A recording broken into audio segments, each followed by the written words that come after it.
Hello. Okay, so this is for my other video because it's getting too long. It's like getting 8 minutes, so I kind of want to just slow it down. Or I just want to. I'm trying to keep on topic more. That's like my thing now. That's my thing. But then this whole thing, I promised myself to just be myself. Just be myself.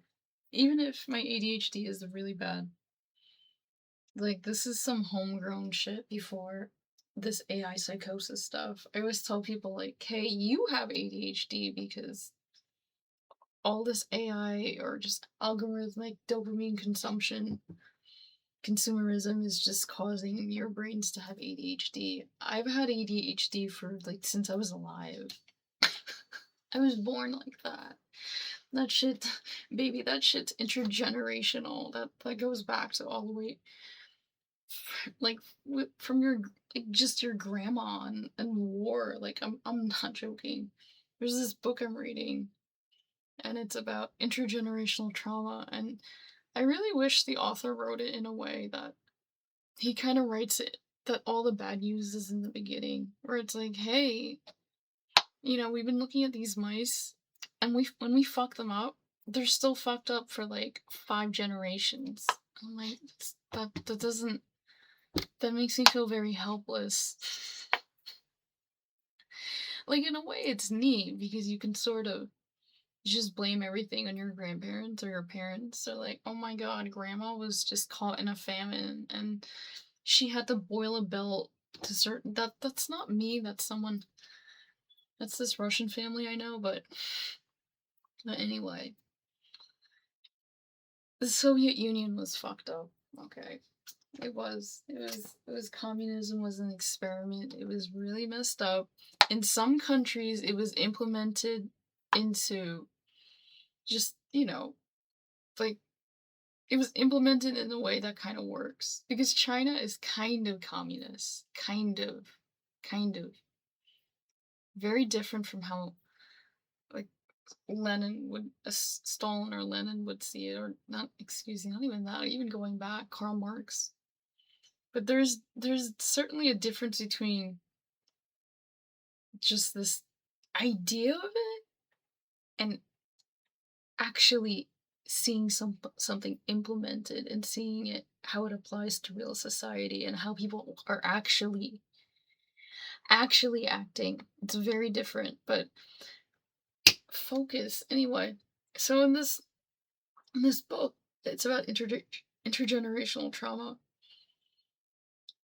It it kind of makes you feel helpless because it's essentially saying what your it's wild. So, and I think I stopped the book because I just wanted to sit and visualize this. But there's this point when you were a you were in an egg inside of your mother, and your mother was a fetus inside of your grandma and your grandmother. So at some point, you all existed within one body. Isn't that freaky? Like, I think my thoughts are my own, but maybe they're not. Like, maybe whatever insane things I consume, my children will have it. So it's like, I know I think too much, or, sometimes I think, like, I gotta do all these things. Like, I know I considered freezing my eggs many years ago, but then I think about it, it's like, okay, but then you get 25-year-old Alessandra's genes. And that sounds great, but I started to think about it. I was like, maybe not. Because there's all these things I learned in the way. Lots of things like how to deal with, I don't want to say deal or just manage my dyslexia, how to manage my ADHD. Sometimes I think I'm terrible and I'm the worst, but then I'll start talking to people in my life, like my personal friends, and I realize they can barely organize their lives. Like, hey, I pay my rent, I pay my bills. I can drive. That's still my car. I can't be doing that terrible. It's sometimes I feel like not that I feel like I'm saying I'm setting the bar really low, but no, stop. Just Because I have friends that don't even live by themselves. They don't. And I don't want to judge because this economy is crazy, but some of us, I've been living on my own since I was 17. Like, I just did not want to live. I wanted nothing to do with my family. Just, just screw that. I'd rather have like 3 or 4 roommates and work 2 or 3 jobs than just deal with my family. Mm, mm, mm, mm, mm. What? Wait. Hold on. Carl Jung, yes. I'm trying to wrap it up. Because I know some of you are like, I don't know. I don't want to annoy people. I don't. I feel like, because in real life you see it more. Actually, no. Sometimes. Sometimes, like, if they're German, some people are European, like, very German. People are very literal, like Russian people, or like very Asian. Like, I can kind of irritate people, and I'm sorry, because my thoughts go round and round and round. I'm trying to be better. I'm trying to loop it. I'm trying to loop it. But yeah, like I just oh, so I've been reading the Red Book, but I'm also reading Man and the Symbols. And it's wild because Man and the Symbols is one of the last books he approved of. And it was this whole thing. Like, there was this, I think originally it started from this interview. And at the time, there was nothing he wrote that was digestible for the average person to read. Because you can read it, but you sort of, if you're not an academic, it doesn't. Oh my god, some people just absorb, just. Then again, I used to be like that.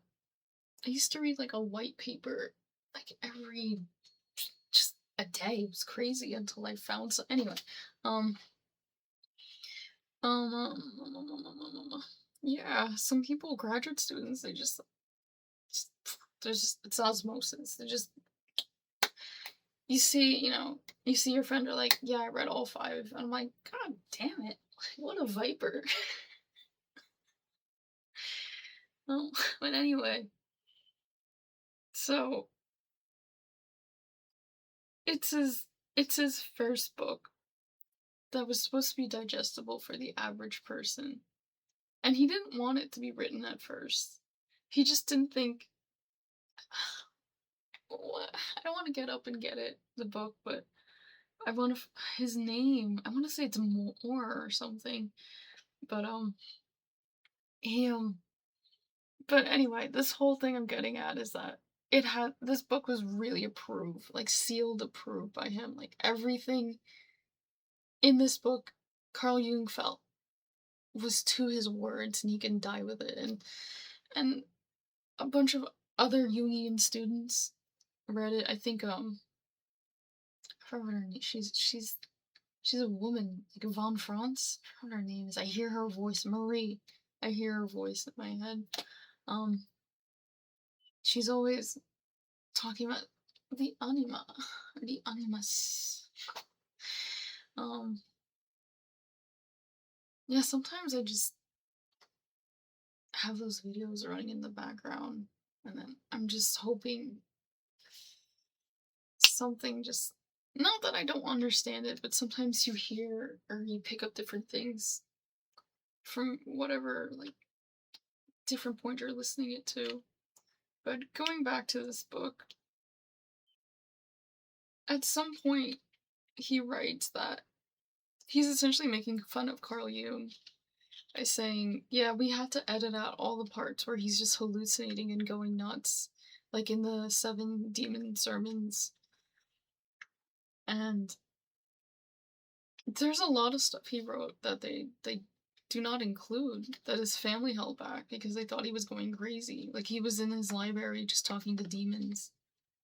But now they're releasing it because they think we're mature enough, I guess that's the word, to understand that this is an analogy, or he's not selling his soul to the devil, or maybe what he's talking to is like, what is it? What are these voices that talk to us?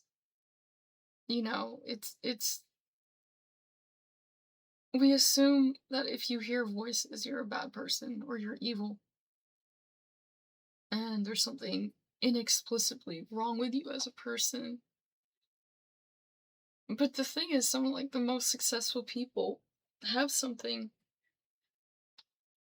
just strange. It's either being autistic is the reason you're a trillionaire, or being autistic is the reason like you're the worst thing ever.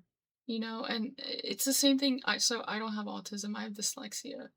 That's a whole other video. People have autism. I'm a little jealous of autism because you guys get a lot, like a lot of attention out of all the neurodivergencies. Like, what's wrong with you? I'm like, no, I'm not. That's very specific. That is very specific. Um, if I can describe the difference, people who are autistic will hyperfixate on small details. So if they were looking at a tree, they would be looking at everything in the tree, like the bark or the texture of the tree, or like whatever. Um, where people with dyslexia would hyperfixate on the bigger picture, so like the network of things. So you have two people from two extremes. One can only see fine details, the other only the big picture. It's like a potato sack race. That's how I always saw it. Like if you team up with people with autism, it's like I can always see the bigger picture, and it's like, but I can't see what's in front of me. Sometimes I can't see. Sometimes I can't. It's so. And looking back at it, I'll think, what was I doing? It's like running into a door. It's like running into a door 5 or 6 times and crying out to the sky like, why? Why is this happening to me? Oh God, God have forsaken me. And it's like, open the door. It's like, girl, open the door. Why are you running into the door? What are you doing? Sometimes I so stupid. Sometimes I don't see it, but it's so true. But we do, a lot of us. Oh, stop! You probably do something similar too. Um, yeah, but people with autism, they can see it. They can see what's obvious. They'll be like, Alessandra, you clearly need to do X, Y, and Z, so you're not miserable in your life. And yeah, you guys make it seem so easy, but you can't do like certain tasks. Like, okay, as I've said, potato sack race, 2 legs, and you could just figure it out. The best in teams, definitely. It's such a fun team to work with. Just different. I love working with different minds. Because you get to see how other people solve things. And you'll think, like, I would have not done that, but thank God you're here. Like, I wouldn't have approached it. I would have done this. And then they'll look at me and they'll think, it depends. Depends, I'll think. She's just gonna be like this little tank. I'm always upset sometimes. Like, sometimes I'm not the most efficient. Sometimes it's just brute force. I don't know. Sometimes it is like that. You just have to get up and you just have to show up and you just have to be there. There's no magic. There's no shortcut. There's no shortcut, sweetie. There's no. Sometimes there isn't. Sometimes you just need to just get up and do it. Just. But yeah. What else? It's 14 minutes. No. Okay. Good night. Or not even good night. I have to be up in 2 hours.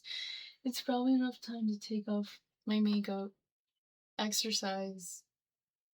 I'm gonna be there for 2 classes. Oh, I gotta show you. Oh, this is my webcam. I can't pull it, can I? I can do a little bit of a dragonfly now. I know. Maybe that's why it's extra blue. Extra blue. But yeah, it took a bit.